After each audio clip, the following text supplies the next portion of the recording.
말씀 보겠습니다. 이사야서 40장 28절에서 31절까지의 말씀입니다. 천천히 주의 말씀 봉독합니다. 너는 알지 못하느냐? 듣지 못하였느냐? 영원하신 하나님 여호와 땅끝까지 창조하신 자는 피곤치 아니하시며 곤비치 아니하시며 명철이 한이 없으시며 피곤한 자에게는 능력을 주시며 무능한 자에게는 힘을 더하시나니 소년이라도 피곤하며 곤비하며 장정이라도 넘어지며 자빠지되 오직 여호와를 앙망하는 자는 새 힘을 얻으리니 독수리의 날개 치며 올라감 같을 것이요 다른 박질하여도 곤비치 아니하겠고 걸어가도 피곤치 아니하리로다. 아멘. 이 말씀은 우리 여호와 하나님의 말씀입니다. 기도합니다. 주의 말씀으로 은혜 충만케 하시고 감사가 넘치며 말씀 안에 거하는 신자 되게 하옵소서. 또한 믿음 안에서 말씀과 함께 이 세상을 헤쳐나갈 수 있는 담대함도 허락하여 주옵소서. 시종을 주께 의탁하오며 우리 구주 예수님의 이름으로 기도하옵나이다. 아멘. 할렐루야. 지난 한 주간 주 안에서 평안하셨는지요? 오늘 한 주간도 주 안에서 범사가 늘 강건하시고 만사가 형통하시며 하시는 일과 사업마다 늘 일치월장 승승장구하시기를 우리 구주 예수님의 이름으로 축원합니다. 세상에 살다 보면 누구나 다 느끼는 것이겠지만 계획하고 설계했던 일들이 마음 먹고 작정한 대로 진척의 속도가 나타나지 않을 때가 많습니다. 물론 신중하게 이리저리 재보고 맞춰보고 정확하게 했다고 생각했지만 나의 신중보다는 타의에 의해 수포로 돌아가는 일들이 더 비일비재합니다. 이럴 때 다가오는 초라한 실망감은 자신을 낙담하고 좌절하게 만듭니다. 어찌 해볼 도리도 없이 너무나 공허하게 속절없이 허무하게 무너져 내립니다. 아쉽고 안타깝고 미련은 계속 남아있지만 대책 없이 마냥 그것을 부여잡고 있을 수도 없습니다. 과감하게 뼈아픈 결단을 내리고 가슴 매는 용단을 내려야 합니다. 왜냐하면 실패의 나락에서는 그 누구도 막을 수도 멈출 수도 없는 것이기 때문입니다.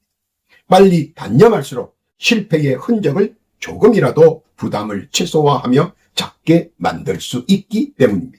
왜냐하면 실패는 성공의 걸음 역할을 할 수 있기도 하기 때문입니다.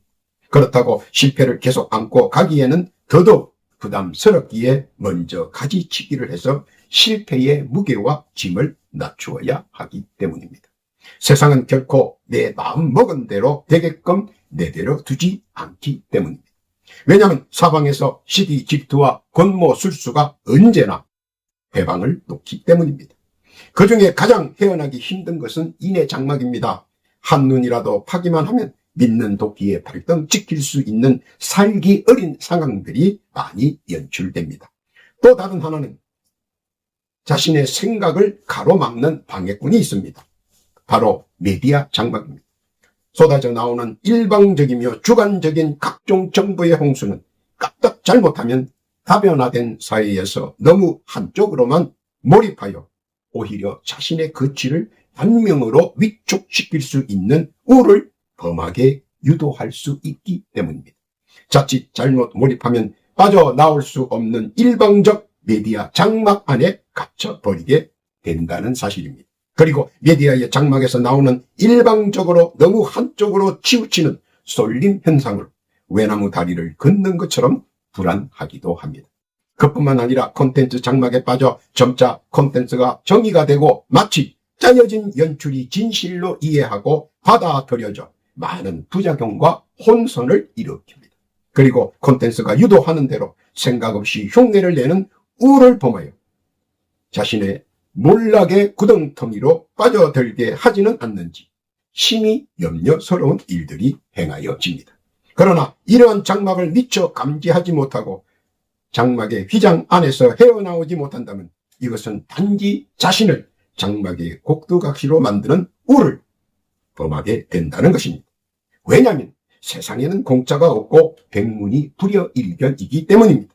남의 말과 행동은 자신에게 유익은 절대로 되지 않기 때문입니다. 잠시의 기쁨은 잠시의 기쁨으로, 잠시의 만끽으로 끝내야 한다는 것입니다. 듣기 좋은 말은 인생의 여정에서 결코 실익이 되지 못하기 때문입니다.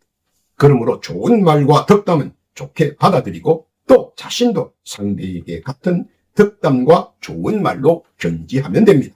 그러나 가장 현명한 것은 그런 것들로 인해 마음이 동요돼서는 안 된다는 겁니다. 나에게 가장 절실한 심령의 평안을 도모하는 것이 우선이라는 것입니다. 왜 불안하고 초조합니까? 무엇 때문에 불안하고 초조합니까? 그것은 누구나 공통적으로 꺾는 미래에 관한 것입니다. 누구라도 속 시원하게 미래를 내다본다면 얼마나 좋겠습니까마는 그렇지 못함에 답답하고 갑갑하여 자꾸 이곳 저곳을 기웃대게 됩니다. 그리고 기동량하기 위하여 자꾸 자신도 모르게 우울을 범하는 경우가 많이 생깁니다. 그러나 그것보다는 오늘 하나님께서는 본문을 통해 말씀으로 우리에게 권면하십니다. 그 뜻이 무엇인가 한번 되새겨 보자는 것입니다. 첫 번째로 28절에 보면 한없는 명철에서 나오는 솟구치는 힘입니다. 명철은 깊은 내면과 교통을 통해 발생합니다. 내면은 심령 깊은 곳에 자리 잡고 있으며 이를 깨우는 것은 자신의 자아가 아닌 심령 속에 자리 잡은 감명의 끈을 움직이는 것입니다. 그리고 그 감명의 끈은 찬양을 통해 쏟아져 나오게 해야 한다는 것입니다. 이는 찬양은 깊은 내면의 정막을 요당치게 만들며 쌓여있는 명철을 드러나게 만듭니다.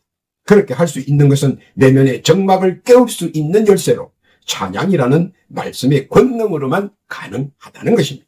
이 과정은 알든 모르든 반드시 거쳐가야 하는 과정이기 때문입니다.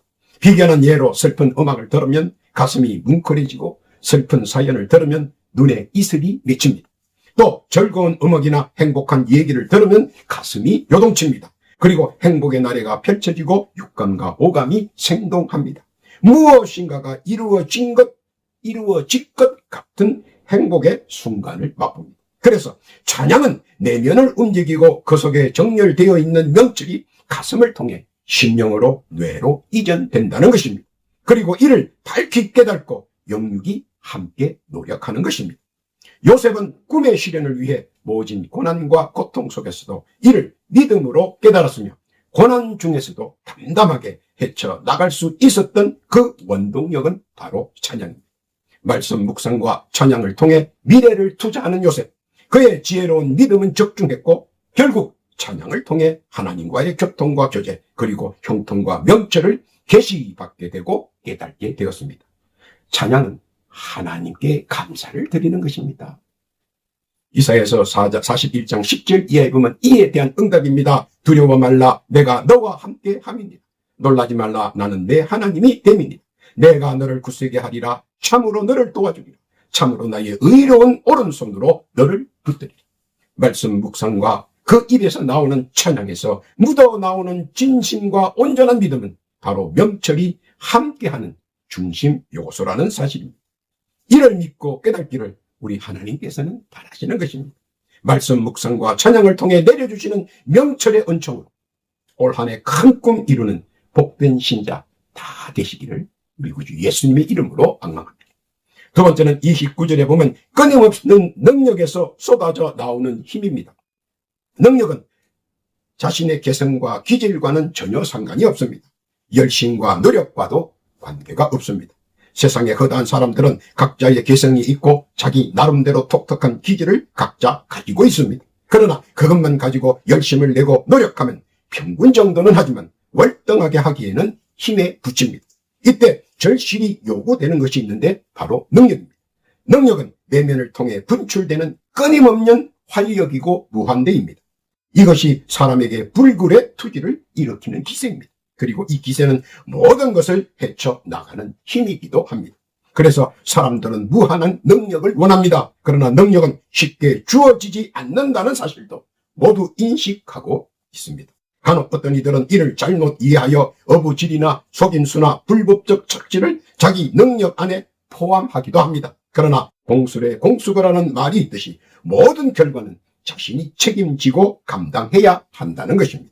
어부질이나 속임수나 불법적 착취를 하는 사람은 자신도 깜빡하는 사이에 똑같은 행위로 당한다는 것입니다. 그러므로 이는 절대로 하지 말아야 할 것 가운데 하나입니다. 그러면 어떻게 능력을 고취하고 상향시키느냐 하는 방법론이 이는 매우 간단하면서도 쉽지 않습니다. 왜냐하면 그렇게 하도록 세상의 풍토가 이를 지켜만 보고 있지 않기 때문입니다. 세상의 풍토는 역경을 만들어내고 난제를 만들어내고 환란을 만들어내어 능력의 근처도 가지 못하게 막는 경우가 허다하기 때문입니다. 그러나 그런 모진 풍파와 휘몰아치는 파고 속에서도 강단 있게 자신을 굳센 믿음으로 지키며 계속 증진하는 것입니다. 무엇을 증진해야 하느냐? 바로 기도입니다. 왜냐하면 기도는 모든 일을 평탄케 하고 가능케 하는 권세의 능력이 있기 때문입니다. 기도는 하나님과 현재의 나와의 관계를 꼭 붙잡고 함께 하기 때문입니다.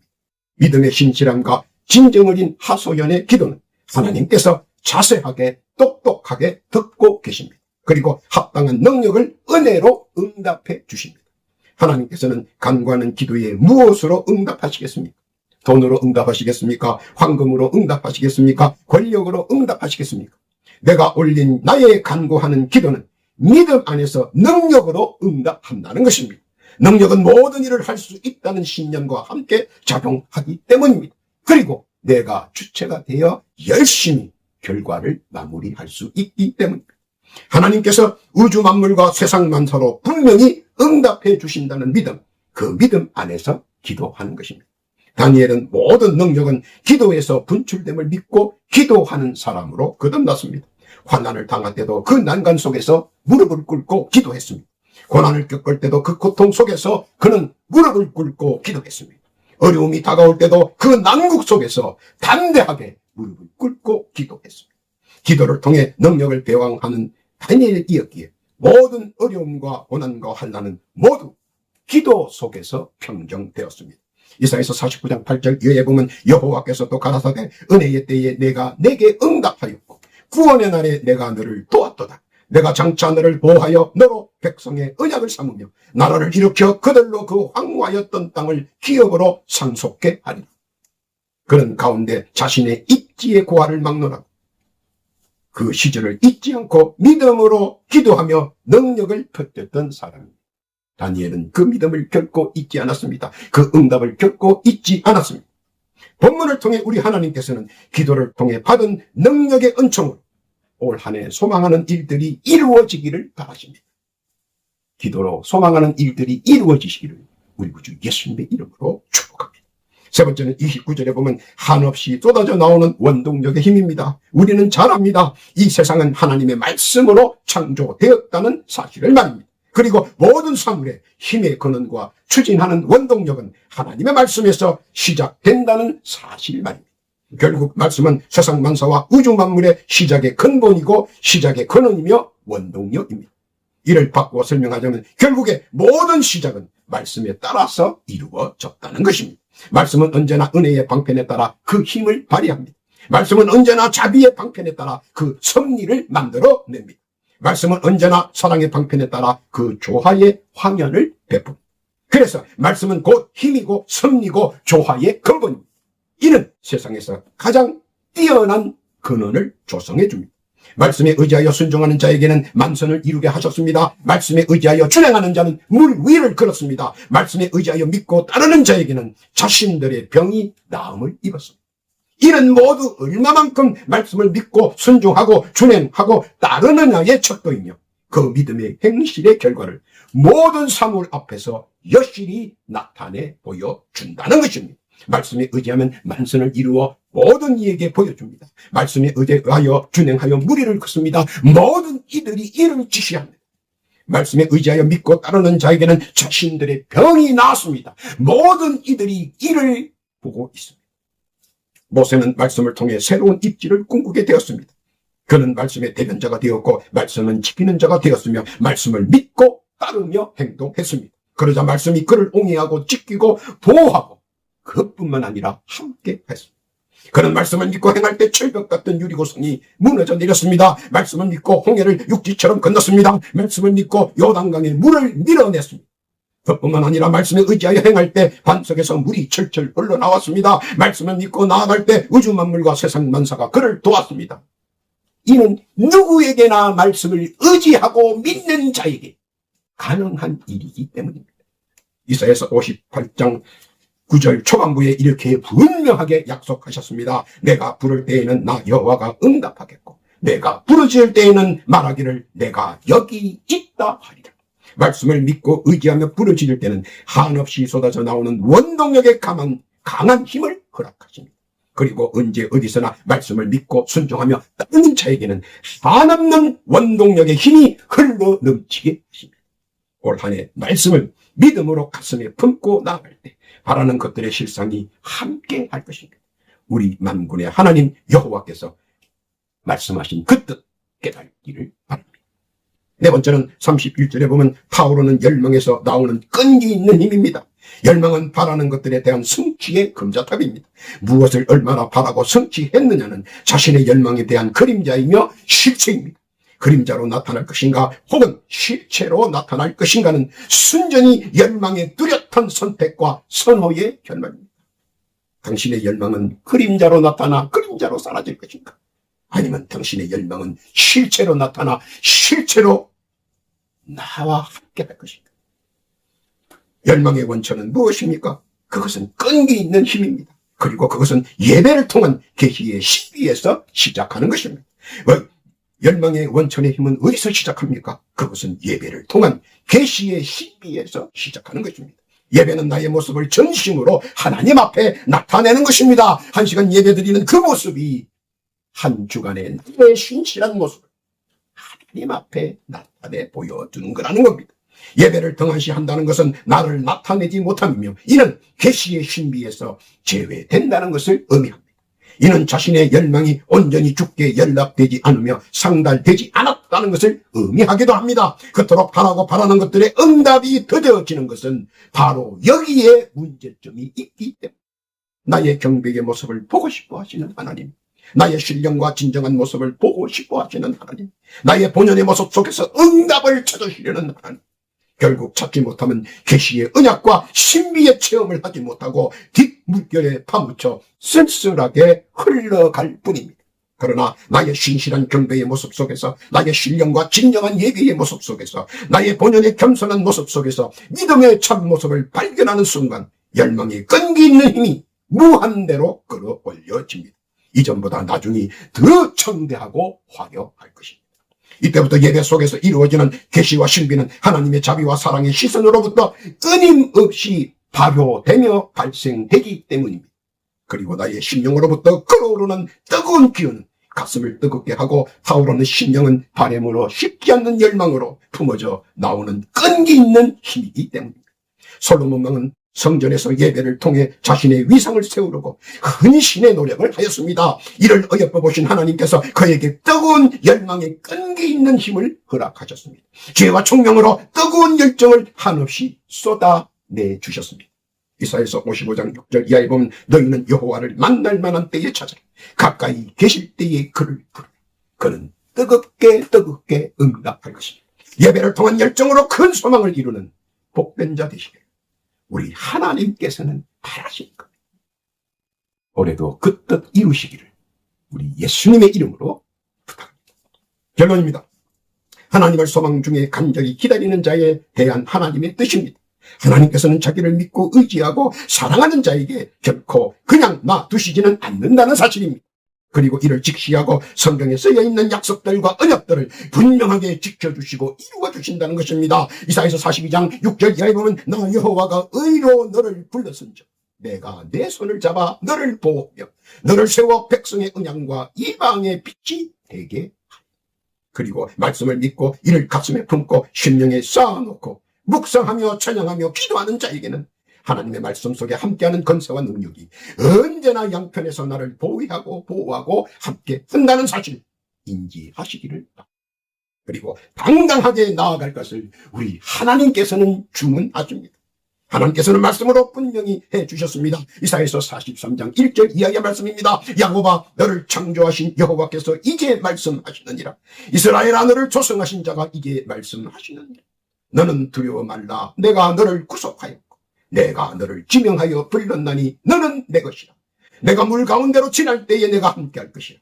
강을 건널 때에 물이 너를 침몰치 못할 것이며 내가 불 가운데로 행할 때에 타지도 아니할 것이요 불꽃이 너를 사르지도 못하리니 대전하는 여호와 내 하나님이요 이스라엘의 거룩한 자요 내 구원자입니다. 내가 애굽을 너의 속량물로 구스와 스바를 너의 대신으로 주었노라.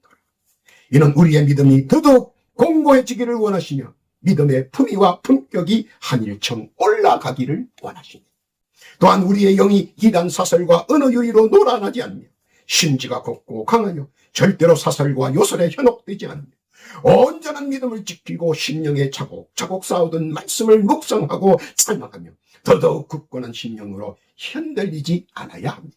우리의 육신은 찬양과 기도와 말씀으로 새 힘을 날마다 내려받고 강하고 담대하게 세상을 향해 나아갈 때 모든 만사와 범사가 열리고 악한 세력들은 물러나고 무너짐을 경험하게 된다는 것입니다.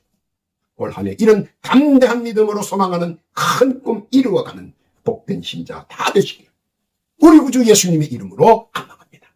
아멘. 기도합니다. 하나님 아버지 감사합니다. 말씀을 믿고 순종하고 준행하며 내려주시는 은혜의 새 힘을 바라고 원하는 소망의 꿈들이 올 한 해 이루어져 나가는 복된 자 되게 하시고 주의 자비와 사랑을 마음껏 올 한 해 누리는 자 되게 하옵소서. 더하여 기도드립니다. 주의 말씀을 구독하고 조회하며 말씀을 사랑하는 성도들 각자 주께 올리는 소망과 간구의 사연들이 있습니다. 주여 귀 기울여 들어주옵시고 올리는 기도에 제목 가하여 주시고 응답 내려 주옵소서. 또한 이 시간 간곡히 기도하옵기는 육신의 병고와 영의 질고로 인하여 많은 고통과 시험과 아픔을 당하는 성도들이 있습니다. 지금 이 시각 각자 자기의 자리에서 겸손하게 부복하며 자기의 상처에 손을 얹고 간절히 병나음에 갈급한 심령을 주께 신앙합니다. 지금 그들의 영과 육에 붙어있는 상황과 사악한 영과 어둠의 세력들은 지금 예수 그리스도의 이름으로 명하노니 지금 즉시 그 영과 육신에서 물러갈지어다 떠나갈지어다 사라질지어다 즉시 쾌유하고 완치될지어다 건강할지어다. 또한 모든 성도의 건강도 지켜주시오. 특히 영육간에 들어온 악한 영들이 일체 성도들에게 틈타지 않도록 지켜주시고 막아주시고 보호하여 주옵소서. 허락하신 은혜와 은총 감사드리오며 우리 구주 예수님의 이름으로 기도하옵나이다.